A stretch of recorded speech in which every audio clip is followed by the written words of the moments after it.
Hi, hello. It is Sunday, August 3rd, and it is time for another weekend review. I read a handful. I received a handful. I actually received one more book than I read physically. I did read a Kindle book, but I never count the Kindle books I buy or get for free in these. So, I'm not counting that as matching up with that. Like, obviously, I talk about them when I read them. But let's just say I am buying a good amount of Kindle books too, and I don't really buy that many. The vast majority of the Kindle books that I get, I do get for free. Like I'm subscribed to r/free books, and that's where I get the vast majority of them. Sometimes I will purchase them, um, but let's talk. I read 5 books, watched a movie.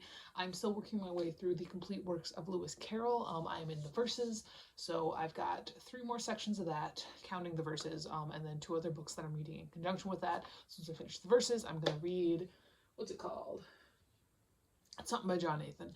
And then once I finish the one after the verses, I'm gonna read Thriller, and then I'm gonna finish Lewis Carroll, and then I can move on with my life. Um, See, with Lewis Carroll, and I'll talk about this more when I actually finish the book, I really enjoyed reading Alice in Wonderland and Through the Looking Glass, but Sylvie and fucking Bruno, man. There's a reason you haven't heard of Sylvie and fucking Bruno. It's because they're boring. Anyway. Actually, Sylvie and Bruno okay, moving on. So we're starting with what I read. So the first book I finished this past week was Your Lonely Nights Are Over by Adam Sass.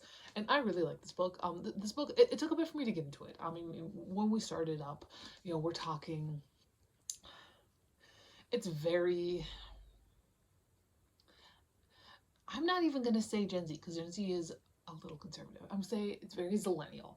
With how it's talking about queer identity, it's very zillennial Tumblr 2015 and how it's talking about queer identity. And as somebody who is zillennial Tumblr 2015, it gave me some weird flashbacks.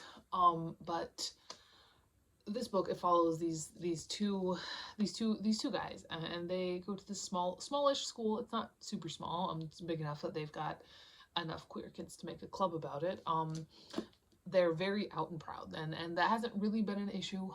You can see that there's some hints of it being an issue for some people. I mean, there's this kid Benny who ends up at one point, he's with one of the main characters, and a couple of guys on like the sports team come up, and he's terrified because they broke his arm in 7th grade.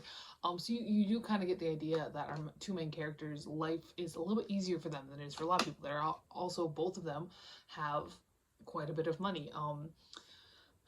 Did I forget their fucking names? You can tell all I care about was Benny.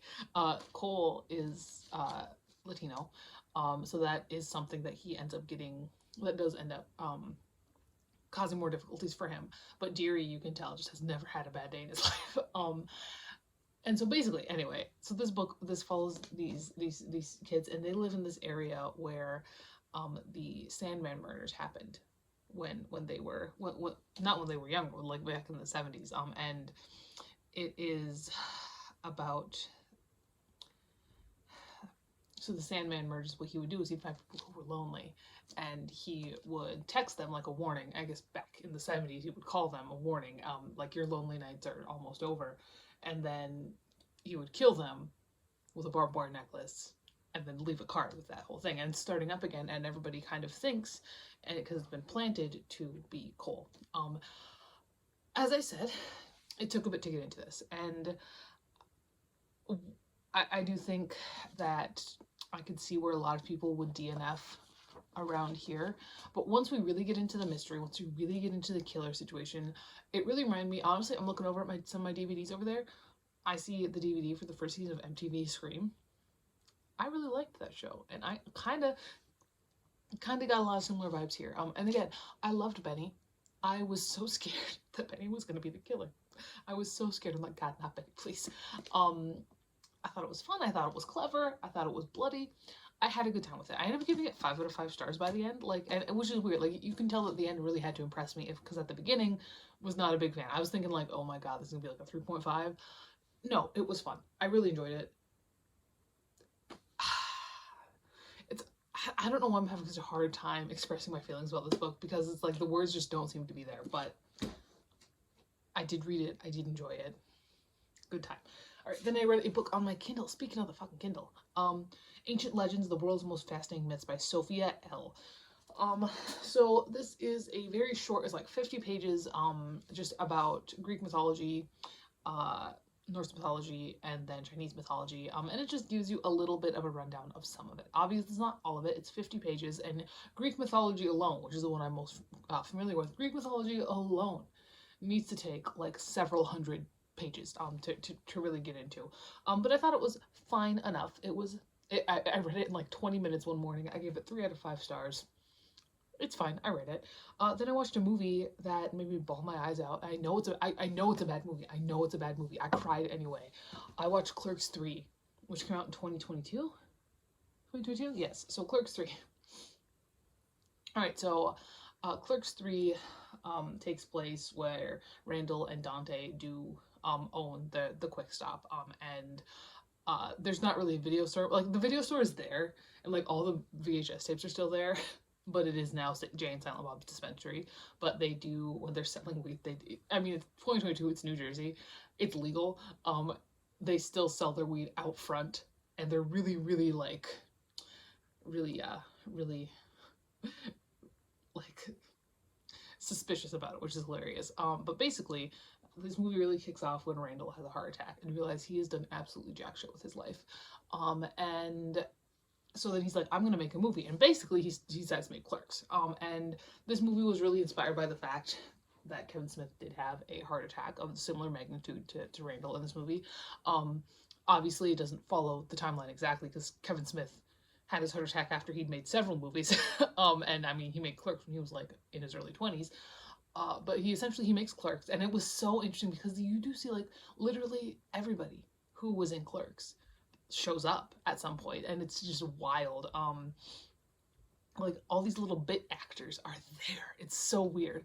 And as this goes on, you like Randall is like, you can tell, like, I mean, like he's always been selfish and mean, you know, like Randall is not like great, but especially I think in Clerks, he was the cute one, and he was the funny one, and all this like really like snappy like Gen X dialogue, you don't really see how awful he is until this movie. And if I keep talking, I'm going to spoil the end of the movie, but I will tell you, I did cry. And especially when they were playing actual clips from Clerks, that fucking man. According to Letterboxd, this movie is not very good. But I think if you really love Clerks, especially if your favorite part of Clerks was Randall, because he was my favorite part of Clerks, he was cute and funny, I would say, yeah, finish the damn trilogy, man. I think it's better than Clerks 2. Obviously it's not better than Clerks, but I would put it above Clerks 2, honestly. So there's that. Then I read one of my most anticipated books of the year. It is a manga. It's a volume of manga. This manga puts out like 1 volume a year. I love it so much, and that is Monthly Girls Nozaki-kun. This is volume 16 by Izumi Tsubaki. Monthly Girls Nozaki-kun is a manga series following these 2 people. This is not the girl. There's Nozaki though.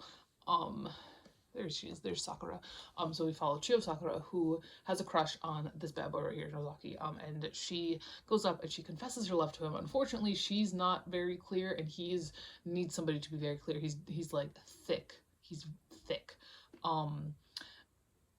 And so he, who is actually a shoujo manga artist, thinks that she's asking for an autograph. And so he gives her an autograph, and she just kind of rolls with it. And we have this huge cast of really like wacky and fun characters, and everybody gets to be the straight man every once in a while. It's hilarious. And here, like, you can kind of tell that we're starting to come up on an end to the series, just because we're starting to really start pairing off a lot more. Like Kashima and Hori are so close to just being together at this point. I'm pretty sure Yuzuki and Waka are. I mean, obviously I don't think this is going to end until Nozaki and Chiyo get together, but I'm afraid. But no, this series is so funny. Every time I read one of these, I am absolutely laughing. My just laughing so hard, like out loud. There's the art style. It's very cute, very mid 2010s. This was coming out when I was in high school. So I have some nostalgia factor there. 5 out of 5 stars. Loved it so much. Oh my god. All right. Opposite of that, Wilderness Reform by Matt Query and Harrison Query. Now, I heard a lot of people talk about how they didn't like this book, and I ignored all of them. So this is one of those books that's compared to Lord of the Flies, which is why I picked it up. I love Lord of the Flies. What we do is we follow this boy, Ben, and he is a troubled kid. He is living in an abusive household with an aunt who doesn't want him or his little brother there, and he decides that he is going to go and steal a bunch of stuff and get enough money so he can take his brother out of there. He's 13, by the way. Nobody ever accused 13-year-olds of thinking ahead, though, so, you know, we'll have to give him that. He ends up getting caught and arrested, of course, and then he gets the opportunity to go to a wilderness reform camp rather than a juvenile detention center. And honestly, this didn't take the route that I thought it would take. When you hear wilderness reform camp, I think of all those really horrible, like, terrible things that, like, Dr. Phil sent kids to. The camp itself is not bad. It's the eldritch abominations behind it that are bad. Unfortunately, the characters were also bad, and not in the sense that, like, oh, they're terrible people. They were bad in that they weren't fully realized in any way. And Ben himself as a main character, so he and the authors did really try really hard to make him not just this, like, super smart, able to do anything kid. Like, he's very smart and he's got very good people skills. That's kind of his thing. He's very good people skills, but they tried to inject enough of that, like, well, he's just a kid, tears in there every so often. However, I do think that there's got to be a way to have a adolescent character who's very, very good at something without making them a parody. And I've seen this in Barry Laga's book before too. Barry Laga does the exact same fucking thing. I don't think the Query brothers did it very well. Ben was not a compelling character. None of the side characters were compelling characters. Everybody was caricature, and everybody was so flat and cardboard. So I think that really held it back. I think that this is an interesting idea, where we've got a whole bunch of, you know, early teen boys who are in trouble, and then they go to the Wilderness Reform Camp, and there's something more sinister going on. I think that's a very interesting idea. I think that's super fun. It was not well executed. I give it 2 out of 5 stars. So, all right. The last thing I read was another manga. This is one I don't really care about all that much. It was another 2 out of 5. The Strongest Age with the Weakest Crest, Volume 4 by Shingo Soto. I don't care about this manga series. It's kind of an isekai thing. Not really, kind of, sort of. It's not really. I give it 2 out of 5 stars. Nothing more to say about it. I do want to really quickly run through the Hercade prompts, because I forgot about it again. Alright, so Your Lonely Nights Are Over was for By the Hundreds. That was a 400-pager. The mythology one was the nonfiction mythology. Nozaki was for translation Japanese. Wilderness Reform was for subgenres. So for subgenres, I'm doing horror. This is a wilderness horror. And for the Strongest Ages TBR challenge, a BIPOC author is a fucking cheating. That's kind of a cheating move, but I did it. So there's that. So yeah, Hercade's going along quite nicely. I am doing sort of more detailed updates that are more kind of consistent with what's going on my blog ever. So I did 1. I say I did 1. But there will be updates there if you want to look at my Tumblr blog. It's linked down below. So what we're getting rid of and keeping, we are keeping the tops right here, and we are getting rid of these. Now, what I received, first up, I did receive a DVD. I received the 2nd season of Fresh Off the Boat.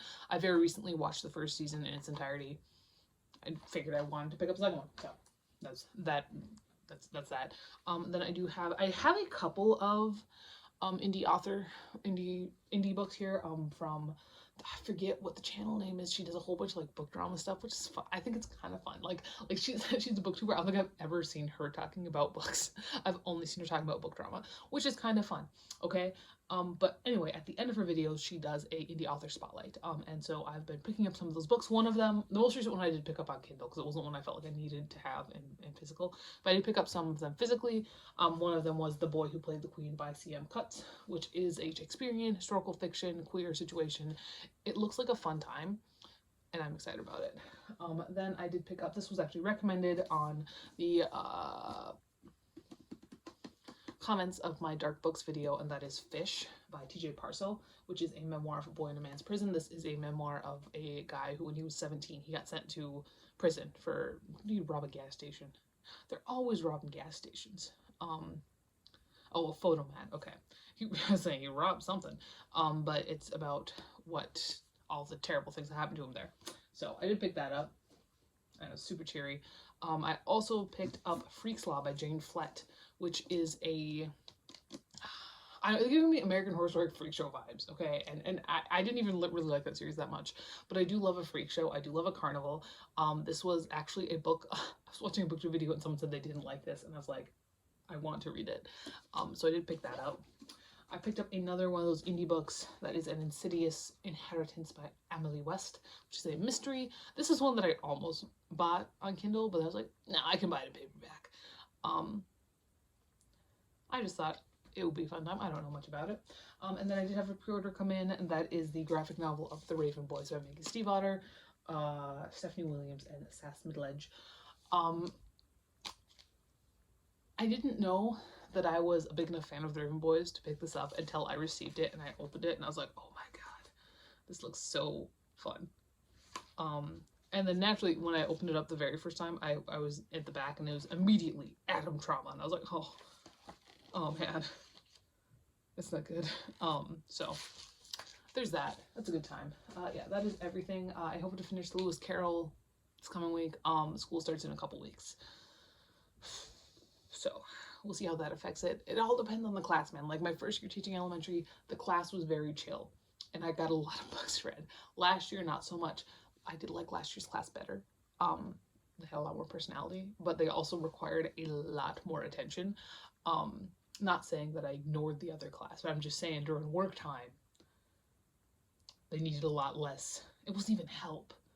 It was just like, I'm just gonna come and sit under your desk and try and take your shoes kind of stuff. Okay, that happened once. It was near the end of the year. He was having some trouble with dealing with the fact he's gonna be in middle school next year. But that is that. I will talk to you later. I got some stuff to put away. I gotta get showered and dressed because I'm getting married today.